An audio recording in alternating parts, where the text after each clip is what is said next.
কুমিল্লা মহানগরীর ঝাউতলাস্থ খান ফার্মেসি থেকে চুরি হওয়া ঔষধ ও বিপুল চোরাই ওষুধ সহ 4 জন চোরকে গ্রেফতার করেছে পুলিশ। এ সময় একটি পিকআপ উদ্ধার করা হয়। রবিবার কোতোয়ালি মডেল থানাধীন কান্দিরপাড় পুলিশ ফাঁড়ির একটি চৌকুশ টিম তথ্য প্রযুক্তি ও বিভিন্ন উৎস হতে প্রাপ্ত তথ্যের ভিত্তিতে চুরির কাজে ব্যবহৃত পিকআপ গাড়িটি শনাক্ত করে ঢাকা যাত্রাবাড়ি, নারায়ণগঞ্জের ফতুল্লা ও সিদ্ধিরগঞ্জে অভিযান চালিয়ে 4 চোরকে গ্রেফতার করে। গ্রেফতারকৃত আসামিরা হল নারায়ণগঞ্জ জেলার সিদ্ধিরগঞ্জ থানার কুতুবপুর গ্রামের মৃত মোফাজ্জল হোসেনের ছেলে মাসুম রাজা, একই থানার সানারপাড়া গ্রামে তাজুল ইসলামের ছেলে সামাদ ও সানি এবং একই থানার সানারপাড়া গ্রামে জলিল ব্যাপারীর ছেলে সানাউল্লাহ। সোমবার সকালে পুলিশ সুপার কার্যালয়ে প্রেস কনফারেন্সের মাধ্যমে বিষয়টি নিশ্চিত করেন কুমিল্লা পুলিশ সুপার আব্দুল মান্নান।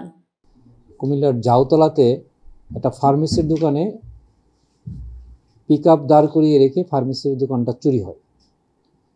তো এইরকম একটা ঘটনা যখন আমাদের দৃষ্টিগোচর হয় তখন আমাদের কোতোয়ালি মডেল থানা, আমাদের এডিশন এসপি কামরানের নেতৃত্বে একটা টিম করা হয়। টিম করে এই ঘটনাটা ডিটেক্ট করার জন্য নির্দেশনা প্রদান করা হয় পুলিশ অফিস থেকে। তারা এটা নিয়ে সিসিটিভি নিয়ে কাজ করে এই ঘটনার সাথে জড়িত যে পিকআপটা, সেই পিকআপের মালিককে প্রথমে শনাক্ত করা হয়। বিভিন্ন আমাদের টেকনিক অবলম্বন করে মালিক সানাউল্লাহকে শনাক্ত করে এই পিকআপের যে চালক তাজুল, তাকেও আমরা আইডেন্টিফাই করতে পারি।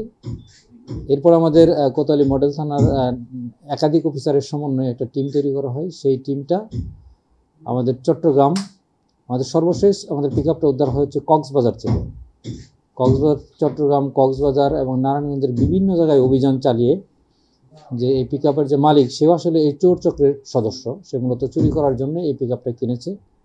তাকে এবং যে তাজুল যে আছে, তাজুলের 2 সন্তান, যে মূল চোর, তার 2 সন্তান আছে সামাদ এবং সানি।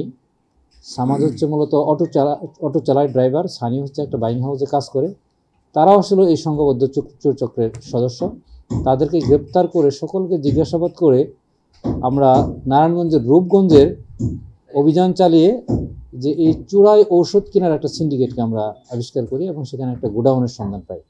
সেই গোডাউনের যে মালিক ছিল মাসুম রাজা, তাকে গ্রেপ্তার করে তার গোডাউনে গত রাতব্যাপী অভিযান চালিয়ে আমাদের প্রায় 8 বস্তার মতো বিভিন্ন ব্র্যান্ডের 87 প্রকারের প্রায় 974 আইটেমের 7 বস্তা ঔষধ সেখান থেকে আমরা জব্দ করি। এই ঔষধের মূল্য হচ্ছে প্রায় 7-8 লাখ টাকার মতো।